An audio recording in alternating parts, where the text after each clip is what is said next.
In this video, I want to talk about this valve right here. This is called the monovalve, and it controls the hot water going into your heater core, and that's what keeps you warm inside your car. So when this thing starts acting up, you may have all kinds of weird issues with your heater. It may get hot and then it may be cold. It may even seem like it has a mind of its own. You know, sometimes it'll be hot and then it'll be cold and it won't hold a consistent heat. One of the first things you want to consider if you have a car with a monovalve is replacing the internal part, which is this part right here.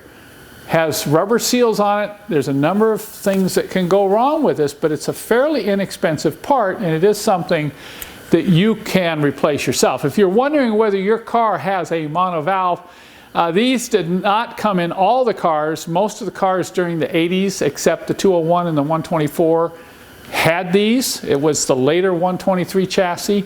The later 107 chassis and the 126 chassis used the monovalves, just like this. They're in different locations. You can see here my 86 300 SDL has a monovalve that controls the heat. But it's located right down in here, right behind the false firewall.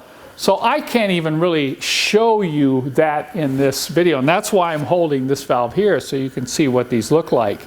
But look here in this 123 chassis. It's located right on the firewall, just inboard of the battery. And access in the 123 chassis is very easy. And you can see here where it plugs in right on the top of the valve. And so if you have a 123 chassis, it's a lot easier to replace this little valve than it is on the 126 chassis.